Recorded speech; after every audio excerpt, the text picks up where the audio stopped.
فلا هادي له. أما بعد فأعوذ بالله من الشيطان الرجيم. بسم الله الرحمن الرحيم. إن الساعة آتية أكاد أخفيها. صدق الله العظيم. اللهم صل على سيدنا ومولانا محمد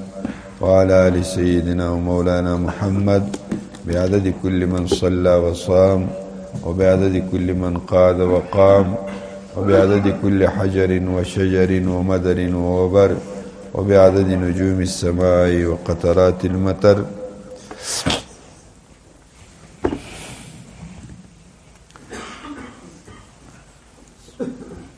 صرف څو خبرې درته کوم، بیا به دعا کوو انشاءالله. طالبانو تلواره د ځي لرې لرې ځایو ته. خبره صرف پر دا اوس پیشني حالات باندې درته کوم چې څه حالات روان دي، څه حالات به راشي، څه حالات روان دي، څه حالات به راشي، او زموږ دپاره څه کول پکار دي. څه حالات روان دي، څه حالات به راشي، او زموږ دپاره څه کول پکار دي. بس صرف پر دې موضوع مجلس درته کوم. الله سبحانه وتعالی دنیا پیدا کړې ده د ختمېدو دپاره. الله جل جلاله دنیا پیدا کړې ده د ختمېدو دپاره. دا دنیا به ختمیږي. قرآن کې چې الله جل جلاله ماته ته قاعده در ښولې وه، څونه صیغې استعمال کړي دي د قیامت دپاره. دا ګردې صیغې د ماضي دي. اذا وقعت الواقعه، اذا الشمس كورت، اذا السماء انفطرت، چې څونه صیغې دي ګردې د ماضي دي. او تی په معنی کې قاعده ویلې ده چې یو شی واقع کېږي په استقبال کې او صیغه د ماضي ورته استعمال شي، دې دا معنا چې بس دا شی کار، دا کار سوی وبوله، بس دا کار وسو، خالی وخت یې پاته دی. د انبیاء سلسله الله تعالی وچلوله. بیا وویل چې دغه نبي چې تی ته درغلی دا آخري نبي دی. ما كان محمد ابا احد من رجالكم ولكن رسول الله وخاتم النبيين. دا آخري نبي دی. د ما بعد بل نبی ناراضي، او کتاب چې راکړي ول دا آخري کتاب دی. د ما بعد بل کتاب ناراضي. نبی کریم صلی الله علیه وسلم با و صحابه ته همیشه ویل چې انا والقیامه، زو قیامت کها وها، موږ داسې سره راغلي لکه دا دوې ګوتې، یعنی چې څه وخت به باد تیز راوالوتی، یا به تیز باران شروع سو، یا به تاریکه و ګړ جوړ سو، الله حبیب به فوراً پر نپلو سو چې قیامت خو نه سو. یعنی صحابه او نبی په هغو شپو کې ول قیامت خو نه سو. اوس خو بیخي ډېر وخت تېر سوی، اوس خو بیخي ډېر وخت تېر سوی. نو طالبانو سم متوجه سي. نبی کریم صلی الله علیه وسلم د حدیث په مجموعه کې تقریبا 2 کوچني علامات د قیامت ښوولي دي. څو علامات؟ 2 علامات. تقریبا په 1990 کې علما وویل چې د قیامت 2 علامتونه کوچني مکمل پردي، مکمل پردي. 2 علامات مکمل پردي، یو علامه هم نه ده پاتې. صرف غټې علامې پاتې دي د قیامت. په غټو علامو کې اول علامه مهدي ده، د مهدي علیه السلام ظهور. دویمه غټه علامه د دجال ظهور دی. دریم غټه علامه نزول عیسی علیه السلام. بیدار یاست؟ تی ته وایم چې مهدي علیه السلام رالی، نو دا غټو علامو ز اول علامه ده. نو قیامت ته دې دا معنا چې انتهایی قریب دی. انتهایی قریب دی. مهدي علیه السلام ظهور حد فاصل دی د صغرا او د کبرا علاماتو په مابین کې حد فاصل دی څه مې درته وویل مهدي علیه السلام راتګ د صغرا او د کبرا علاماتو په مابین کې حد فاصل دی حد فاصل دا معنا چې څنګه مهدي ظهور وکړي معنا غټ علامات شروع سو چې څنګه مهدي ظهور وکړي غټ علامات شروع سو د قیامت زړګی د برای ماستنه راسي تر دا اوسه پورې مې دغه حدیثونه راکتل راجمع کول مې چې د مهدي وراتګ ته څو وخت تقریبا پاته د مهدي وراتګ ته تقریبا څو وخت پاته بعض علماو له نن زه 50 کاله مخکې 90 کاله مخکې کتابونه لیکلي هغو نیټه ورکړې د 2021 بعض علماو 2023 بعض علماو 2022 نیټه ورکړې ده چې په دې کې به مهدي علیه السلام ظهور کوي موږ په 23 کې لګیا یو راځي په تاک کال باندې خو لیکن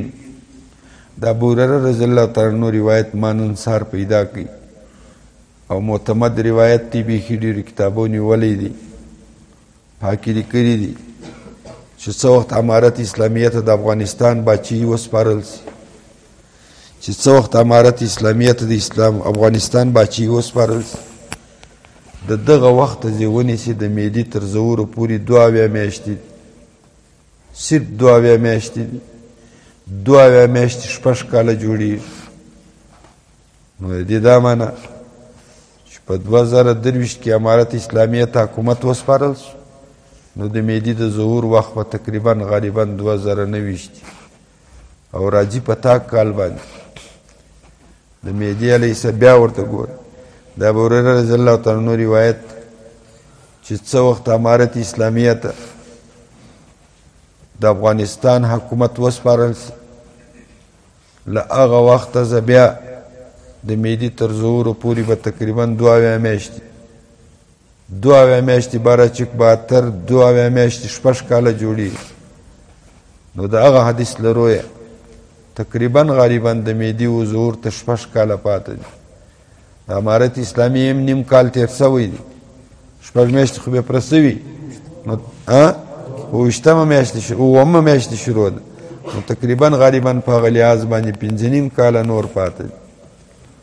څو کاله نور پاته 5.5 کاله نور پاته خو اوس دلته خبرې بیخي ډېرې دي خو ما زه یو څو حدیثه درته وایم د مهدي د انتهایي قرب علامات به چې شي تقریبا غالبا سره پره دي نبی علیه الصلاة والسلام وایي پر مشرق باندې یعنی پر افغانستان باندې کفر سر راو بولی سم متوجه سی کفر بسر راو بولی کفر به یو مخ تر 15 جنډې لاندې راسي داسې به پر راسي پر دې قوم لکه پر کاسه چې خلق سر رابولي دی به پر راسي د الله د حبیب قربان سم بیا وویل د کندې کنیډا شي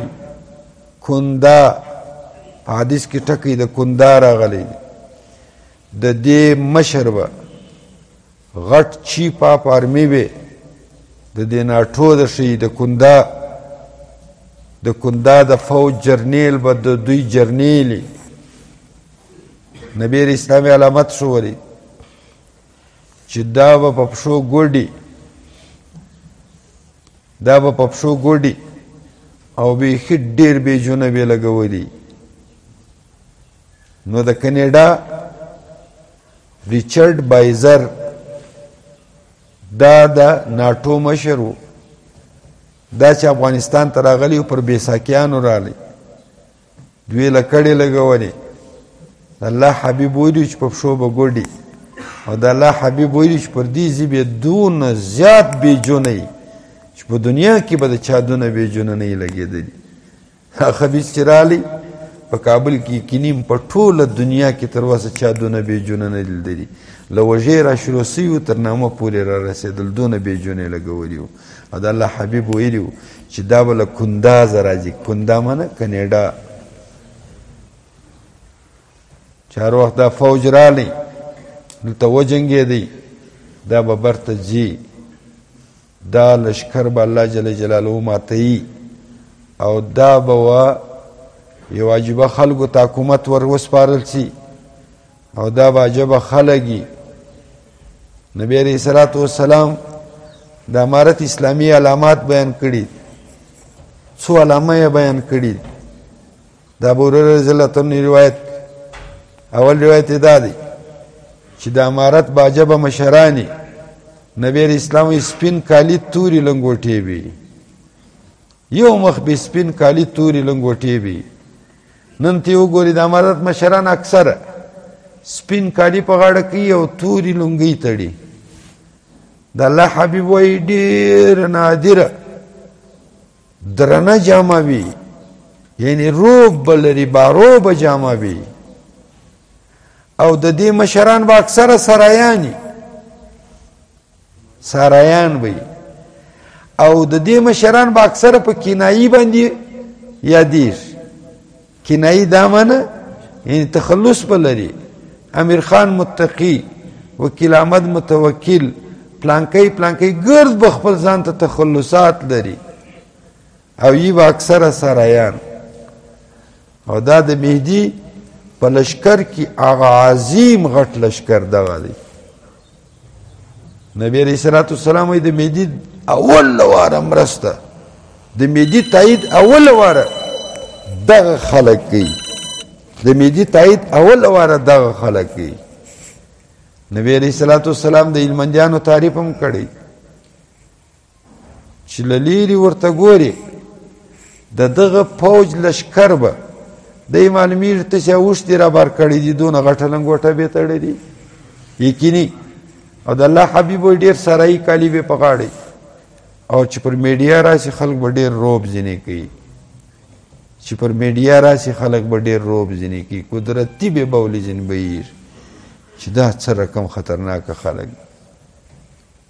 خبر مې سر خلاص کیسه سره دا رقم ده والله العظیم اوس مهدي راځي دا خو هغه مخکینی علامې دي پل نږدې علامې چې شي پل نږدې چې دا بالکل نو دلته نو بالکل بس دی اوس اعلان کوي دا پل نږدې علامات چې شي پل نږدې بیدار یاست پل نږدې علامات د الله حبیب دی بیانوي چې روس چاینا شمالي کوریا دغه ملکونه او د روم به خبرې سرتودې بس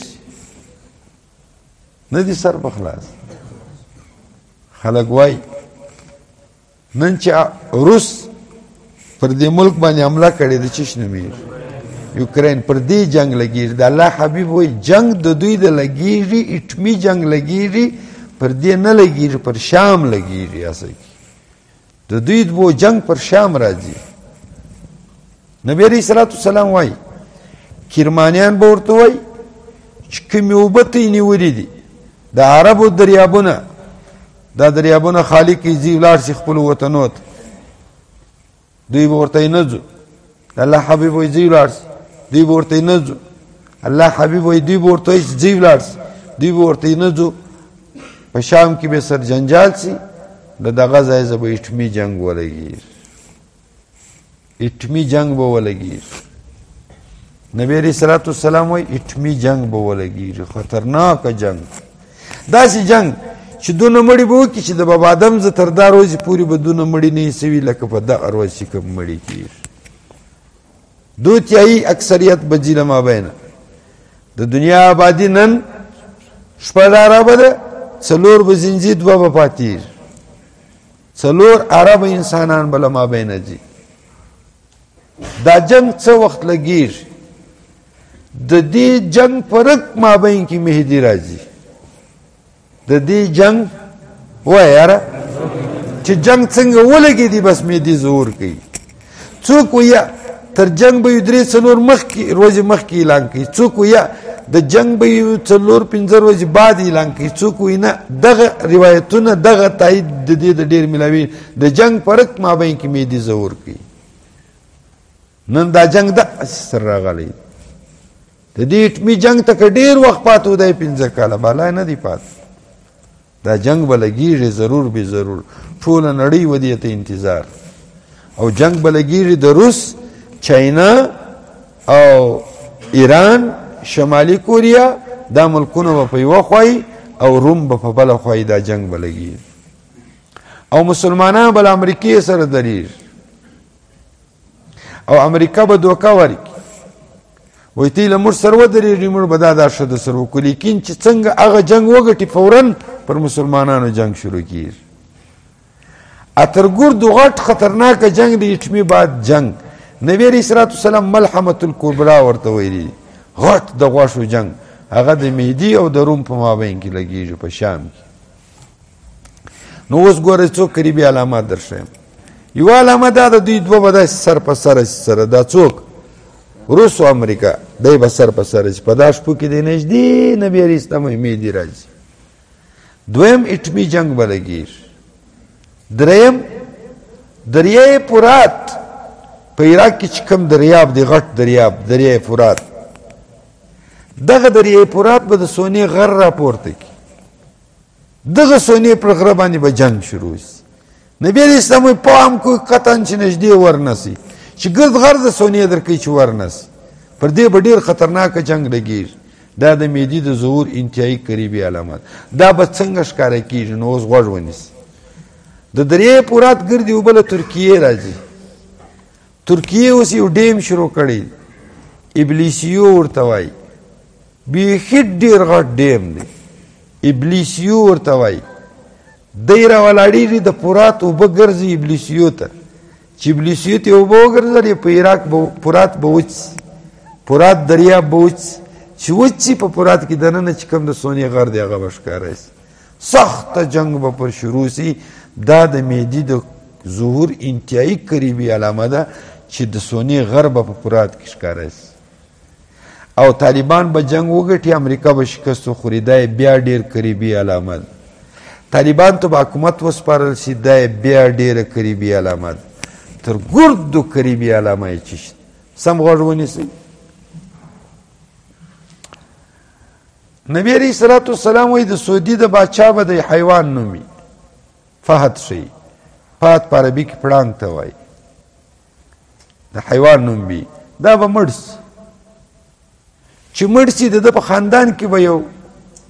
سړی راپورته شي د ده په ورونو کې شاه سلمان شي هغه به بېهودی هغه به باچي بجای د خپل ځان و زوی ته به حواله کړي محمد بن سلمان شي او زوی به د یوه چا نه یې خوښ صحیح ده چې مهدي ظهور کوي تر هغه 3 میاشتې مخکې یا 2 میاشتې مخکې به شاه سلمان مړ سي شاه سلمان به مړ سي شاه سلمان چې مړ سو دغه به باچي وختي زوی ته ورکړي د شاه سلمان د ورونو او د شاه سلمان د ورورونو او د شاه محمد به جنگ سره ولګېږي په ټوله سعودي کې به وینې وبهیږي خصوصا پر جمرة العقبه باندې یعنی پر لوی شیطان په دغه کال به حاجیان ګرده لوټ سي د عوام به راشوه سي امیر به نه لري دونه سختترین جنگ به وسي ډېرې بدې وینې به تویې سي په دا مابین کې به مهدي ظهور کوي او مهدي علیه السلام به د سعودي باچا کېږي او امیر به جوړېږي څونه سره نږدې دی شاه سلمان به مري شاه محمد به باچا جوړېږي پر شاه محمد به جنگ کېږي جنگ بعد به فوراً مهدي په دغه جنگ فرق مابین کې ظهور کوي تر دې به بل غټه قیمتي علامه ویښ یاست د روژې د میاشتې پر 15 د روژې د میاشتې پر 15 په اسمان کې غږ کېږي په اسمان کې غږ کېږي پرد د 15 په شپه باندې چې دا شپه 15 په دا شپه غږ کیږي غږ به په 3700 ژبو باندې خلق په پوسی چې دا څه وایي پښتانه به په پښتو په پوسی بلوچ به په بلوچي په پوسی پنجابی به په پنجابي په پوسی فارسی به په فارسی په پوسی دا څه وایي ابا دغه وایي چې تیاری ونیسئ معدې درلی د روژې پر 15 دا اعلان کیږي د کشنې اختر په میاشت کې په ذوالحجه کې سخته فتنې جوړیږي ټوله دنیا نیسي شور شرابه جنجالونه جګړې فسادونه اسلامي ملکو به په خپل اپس کې سره جنګ سي په پوه سې که نه د کوم میاشتې نه د شوال په میاشت کې د شوال په میاشت کې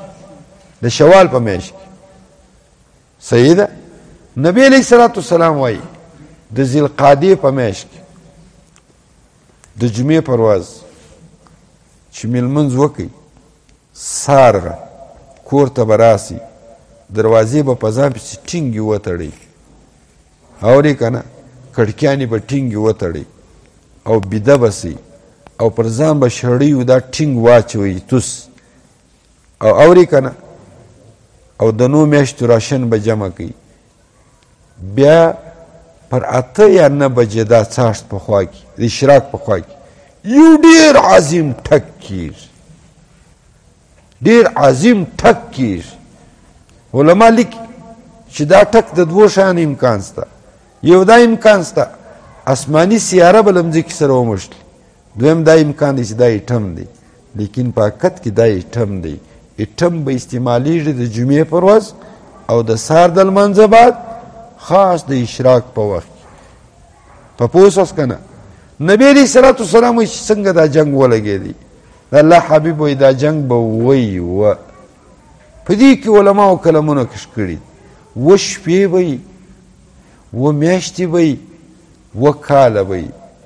لیکن نن سبا علما چې د ایټم و توانو ته ګوري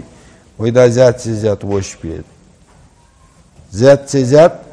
2 شپې الله حبیب وایي څه وخت چې معدې زور کوي او ایټمي جنگ لګیږي په دغه وخت کې به هند او سند سخته په غاړه کې سره لوېدلي پاکستان او هندوستان ښیي هند به راولاړ شي پر سند به حمله وکړي سند به خراب کړي سین به راولاړ شي پر هند به حمله وکړي چین ښیي چین به پر هند وکړي هند به پر سند وکړي چې تر څو پورې ایټم استعمال نشي او عظیم جنگ ونه شي د ملکو بارډرونه نه ختمیږي چې بارډر ختم نشي امارت اسلامی راتلی نشي دا بارډرونه به ختمیږي اورې که نه په اوله دویمه میاشت به دلته په کوټه کې د امارت اسلامی باچي بلکې تر لاهور تر کراچي پورې نبي علیه الصلاة والسلام وایي چې مهدي به له هغه ځایه حکم وکړي چې نیم پارس ته متوجه سي طالبان به په ایران ننوځي نیم چاینا ته متوجه سي طالبان به په چینا ننوځي نیم روسیې ته متوجه سي طالبان به په روسیې ننوځي واورئ زه دا وزیری در کوم د روس د چاینا د هندوستان د پاکستان د ایران د دغه ګردو علاقو فاتحین دغه امارت اسلامیه ده د دې بچي به پر دا ګرده ځای د الله حبیب وایي زه خو نه وایم دا به ګرده دلته راځي دا به بچي کوي په خبر مې سر خلاص انتهایی قریب دی وخت انتهایی قریب دی وخت دا خو مې دا درته وویل چې اوس څه راځي مهدي علیه الصلاة والسلام چې ظهور وکړي پرپ پر 2 کال باندې دجال راځي پرپ پر 2 کال دجال راځي 2 کال دجال راځي دجال له کومې خوا راځي دجال له ایرانه راځي له ایرانه دا خنجران ګرده دجالین دي دا نه دي دا شیګان او یوه خبر ما د واورئ د الله حبیب عجبه خبره کړې ده الله اکبر د قربان سم وی په دې دجال به ډېر څوک پسې چې د ده لښکر دی د الله حبیب وی تخته تخته کشني کشني سترګې وي لنډۍ لنډۍ پوزې وي او ګول کماني رنګونه وي دا د مریاباد غول ښیي دغه شیګان دغه هزارګان به په پسې د الله حبیب وایي په پوه شې که نه تخته تخته سترګې وي کشنې کشنې پزې وي ګول کماني رنګونه وي داسې ګول ګول رنګونه وي ویښته به پر بدن کمي دغه به په پسې دا به د دجال لشکري دجال راوځي له ایرانه دا اوس لا درته وایم د ایران او د شام او د عراق د درو سره د کشنۍ جزیره ده په مابین کې په دا کې بندي دی راوځي او دی اوله له اصفهان یهود په پسې کېږي د دا ځای راځي نو کوټې والا خوا مه بدوي دلته هم نه راځي دجال ولې دلته اسلام ډېر دی که اسلام ډېر نه دی مسلمانان ډېر دي دا خبیث په هغه ملکو کې ګرځي چیرې اسلام ډېر وي چیرې مسلمانان ډېر مهدي علیه صلات وسلام به په دا وخت کې به مهدي علیه السلام په یوروپ ننوتلی په یوروپ ویټیکا د یو ځای ملک دی د هغه نوم دی مهدي علیه صلات وسلام به تر هغه ځایه پورې رسېدلی په پوه شې که نه بیت المقدس به فتح سوی او یهود به ټوله مردار سوي چې لږ پاته چې هغه به ګرده وتښتېږي یوروپ په دا شپو کې به بیت المقدس فتح په خبر دي سر خلاص د مهدي روح په عربو د یوروپ په خوا دی د امارت اسلامي روح په دې خوا دی نو اوس یوه خبره زما د سمه واورئ طالبانو په دې پسې به بیا ارمان کوئ چې موږ څه بېکاره عقیده جوړه کړې وه نبي علیه صلات وسلام وایي د مهدي مدد به الله سبحانه وتعالی په دوو قوتو وکړي د مهدي مدد به الله سبحانه وتعالی په دوو قوتو وکړي یو قوت به امارت اسلامیه یو قوت به تبلیغي جماعت نبی علیه صلات وسلام وایي اکثره لشکر به په نړۍ کې هغه جماعت چې له جنگ سره بالکل ناوله ده بالکل به په جنگ نه پوهېږي لیکن دننه به تقواداره مخلوق دا به د مهدي د لشکر غټ اهمه حصه دی الله جل جلاله به له خپل غیب له خزانو جنگ ورزده کړي نو زه بیا درته وایم د نن سبا بریلویان دا چې راولاړ سوي دي د تبلیغي جماعت په خلاف باندې پروپیګنډې کوي په خبر دي سر خلاص والله لازم زه په لس حدیثو در ثابتوم چې والله تبلیغي جماعت به د مهدي په لشکر کې یو غټ اهم لشکري الله حبیب وایي دیندار دایان بی لیکن صرف دونه قدر دی جنگ به نه ایزده له جنگ سره به بالکل ناشنای د الله حبیب وایي دا خلک به د مهدي په لشکر کې غټ عظیمه حصه وي بیا به هغه وخت موږ شرمنده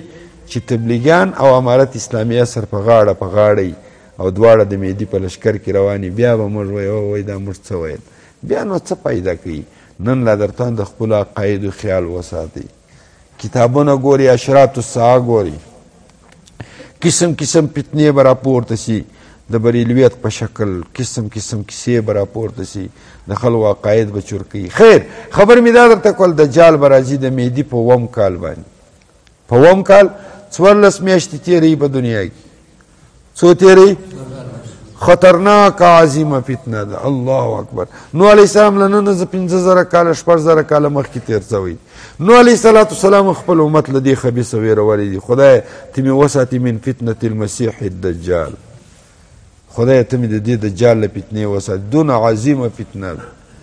الله پاک دونه قوت ورکړی دی یو کلي ته به راسي وي پر ما ایمان راوړه هغه یې نه راوړو دا د کلي د حیوانان دا بوټي اورې که نه دا خصمانان دا کیتیانې میتیانې غنم چې خلکو کرلي وي هغو ته به لازدی کوي راځئ ګرد به پسې روان سي شپانه ته به وایي زه خدای ما باندې ایمان راوړه شپانه به ورته یا زه خدای خو په اسمانو کې ته دلته څنګه راشې وسوی وایي که مې ستا مور پلار را ژوندي که بیا خو مې منې وایي مې د شپانه به دی ولاړ یې وې د مور قبر یې وې د پلار قبر یې دا خبیث به ورته ودرېږي ولاړ څه زما په حکم د مور قبر به هم لچ سي د پلار قبر به هم لچ سي دواړه به مور پلار به را ژوندي سي د دجال پر څنګ به ودرېږي بیا به ورته وایي زویه دا واقع خدای دی دا ومنئ وایي شپانه به ایمان پر راوړي دا په حقیقت کې دوه شیطانان دي له قبره راپورته کېږي یو د مور په شکل یو د پلار دونه عظیمه فتنه ده چې دا مازې راووتې ټوله مړي په پوه شي چې هغه دی راووتې ټوله مړي په خبر شي چې هغه دی راووتې دونه عظیمه فتنه ده او دا وخت به ډېر دې خوا دې خوا دې خوا هغه صاحب دې خوا یا خوا هلته دلته ځای ورکړي هغه صاحب اوس نو راسه بس ختم سو بیان ختم سو نور بیان نه کوم بیا خپله کتابونه وګورئ یو کتاب در ښیم هغه پیدا کړي ګورئ استې اورې که نه نو نورې خبرې نه درته کوم اوس نو راسه د مهدي په وخت کې د هر مجاهد د بدري درجه ده د بدري صحابه خو به پېژني تا ته وایم پر ورځ د قیامت د مهدي د لشکر او د بدري صحابي هېڅ فرق نشته دون عظیم مقام الله تعالی ورکوي خو لیکن چې کوم سړی په جنګ کې پر شا وتښتېدی دي دغه توبه هم بیا نه قبلېږي ګور یو قانون واوره چې ځای یو مقام غټ حیثیت لري هلته بیا ګناه هم دغونه غټ کار کوي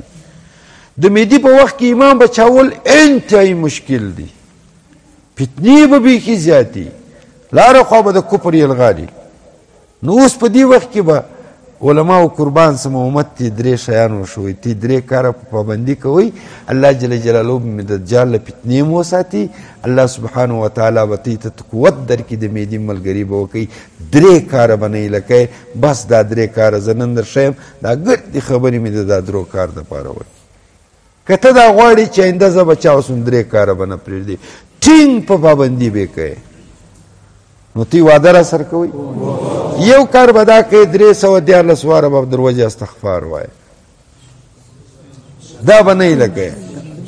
بیا ته به چاوېږې کنې نه به چاوېږې 300 استغفار به وایه خپلې ګناه به حاضرې چې رب کریمه دا ګناه مې په سترګو وکړه دا مې په غوږو وکړه دا مې وکړه دا مې په لاس وکړه دا به نه پرېږدې الله جل جلاله به چې مهدي راځي ته به له ګناه پول پاکې پاک خلک به ملګري کوي یو او د دجال او تر دجال مخکې کوم فتنې را روانې له دې زه د بچاوېدلو دوې طریقې دي بس هغه یوه ده سورة الشمس به نه پرېږدي والشمس وضحاها والقمر اذا تلاها هر سهار هر ماښام یې وایه والشمس وضحاها والقمر اذا تلاها تقي صاحب خو دونه سختي پر کوي وایي په کار دا چې یو کور نسي ځین خالي اورې او دریم د جمعې پر ورځ باندې د مازدیګر تر لمانځه مخکې سوره کهف کوم څوک چې وایي د مهدي له فتنې به خلاص او تر مهدي مخکې له فتنو به خلاص نو څونه اسانه کارونه دي څو کاره دي درې کاره به درې کاره به کوې یو به استغفار 314 واره وایه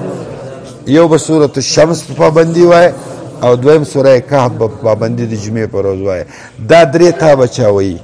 درې کاره به بیا نه کوي هغه بیا خطرناک دی درې کاره به بیا نه کوي هغه ډېر خطرناک دی یو کار چې حرام مه خوره کوشش کوه د حلال حرام خوره سړی غټ ځای نشي پیدا کولی هلته مولي موسی خان صاحب هلته سم پر نالي کښېنه در واوړي هلته در واوړي شاباس حرام خوره سړي ته الله جل جلاله د عزت په نګاه نه ګوري حرام به نه دا یو بېادبي به نه کوي بېادبه سړی الله جل جلاله ته غټ مقام نه ورکوي بېادبه سړي د مسجد بېادبي سوه د کتاب بېادبي سوه د استاذ بېادبي سوه د مشایخو بېادبي سوه د بزرګانو بېادبي سوه که نه د دې سر به ډېر پام کوي بېادبي به نه کوي بېادبه سړی الله نه قبلوي یو بېادبه سړی الله نه قبلوي یو حرام خوره سړی الله نه قبلوي او دریم اترګردو خطرناکه مهلک اطمینه جوړي چې حسد او تکبر دی دا به له زړه باسي له یو شیخ سره به بیعت کوې چې تکبر او حسد دې زړه ته رانشي دا دونه خطرناکه دي که د هر چا زړه ته تکبر او حسد راغلي هغه په خپله نه جوړي اخته دی هغه به د بل د امت څه اصلاح وکړي درې کاره به نه کوئ حرام به نه خورئ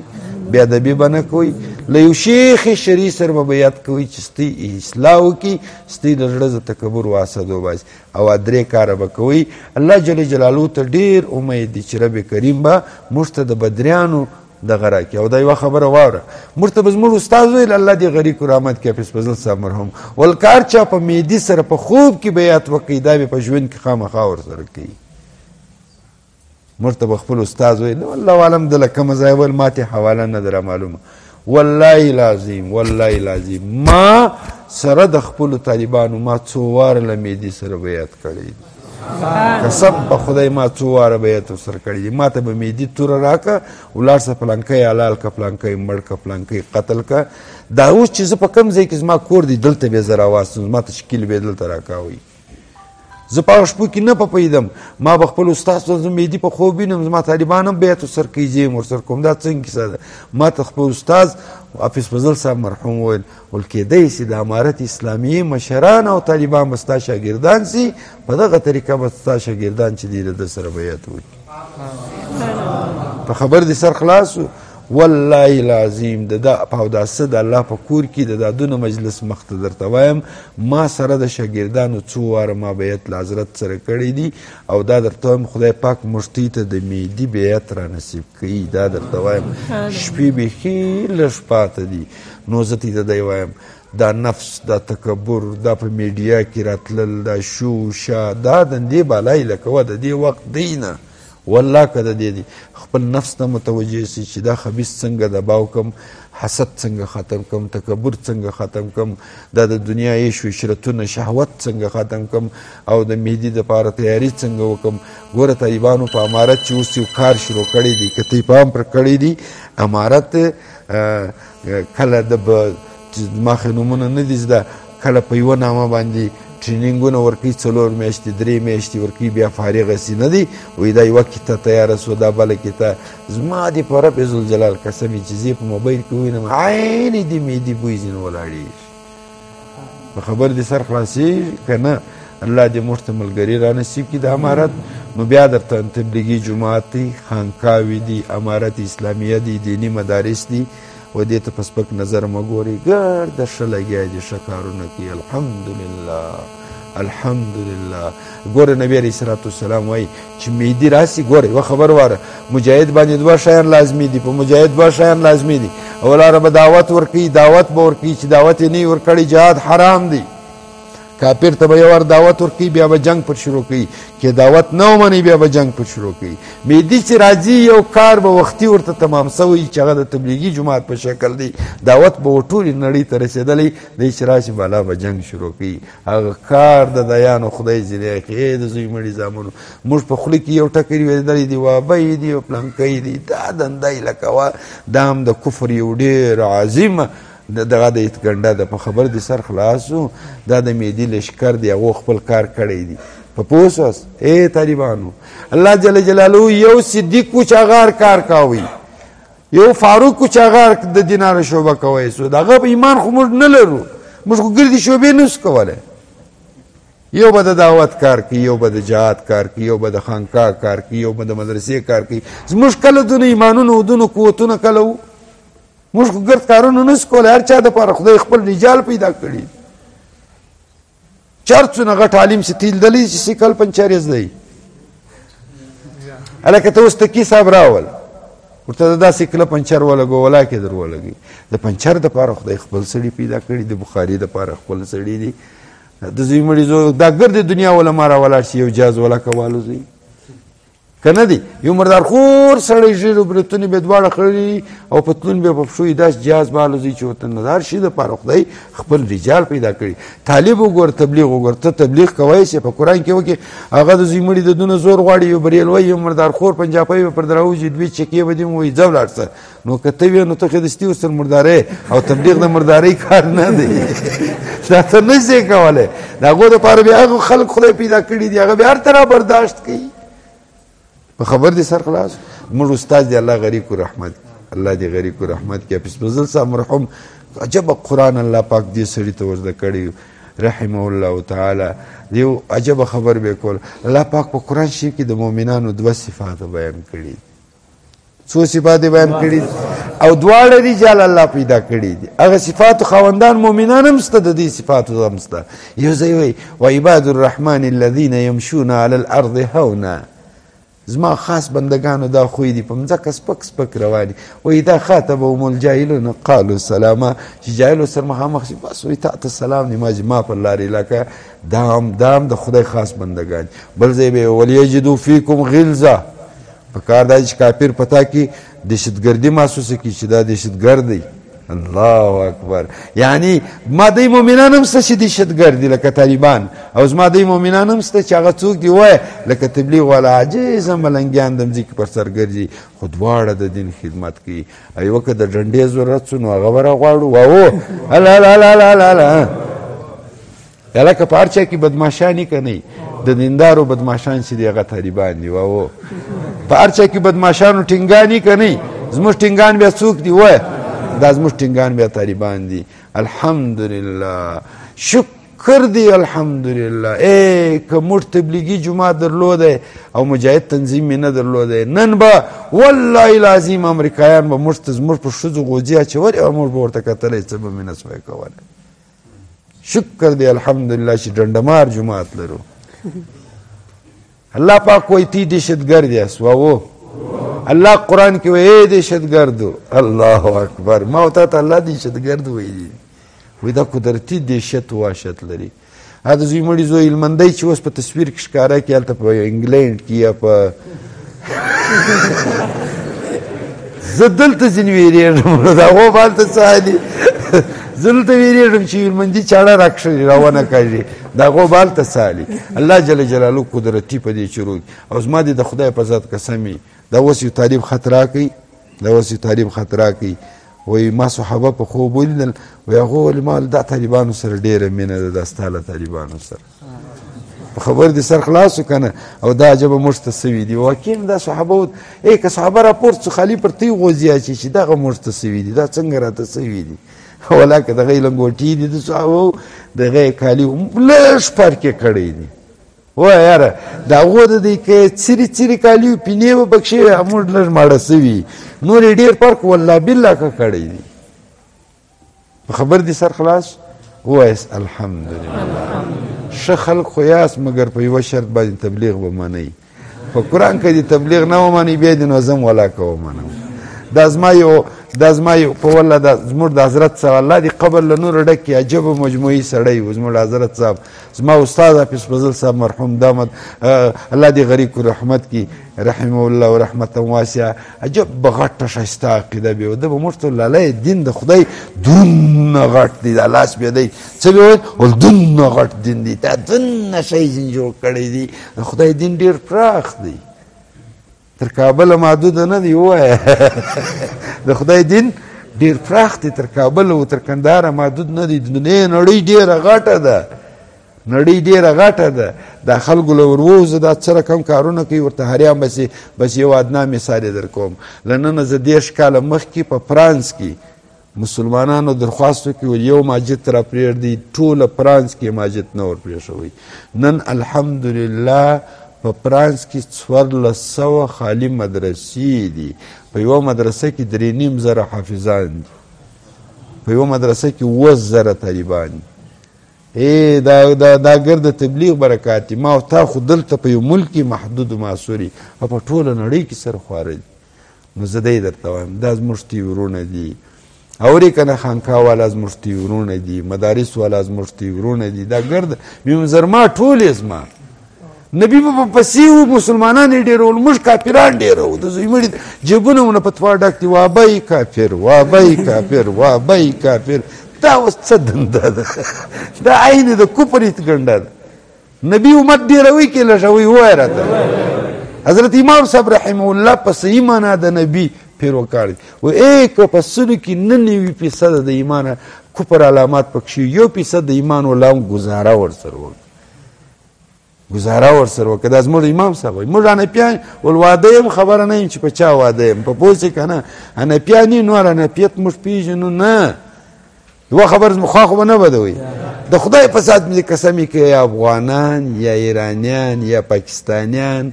یا دا ملک والا هېڅوک هم نه حنفیت دونه پېژني نه دونه خدمت ورله کړی دي لکه هندوستانیانو. تی که حنفیت زده کوئ له هندوستانیان یې زده کړئ موږ تی په حنفیت نه پوهېږو رښتیا خبره ده. موږ ولکه د امام صاحب د پلار نوم سم زده دی که څنګه نور حنفیت خو یې لکه نو بس نور وخت مې نه اخمه او یقیني مې هم ستړي کاست په دوره کې مې هم ستړي کړي واست بعض طالبان زه بسان ځي ناوخته ده هغه ځي بس دعا کوو ختموو یې بیا ډوډۍ در کوو سمه ده صحیح ده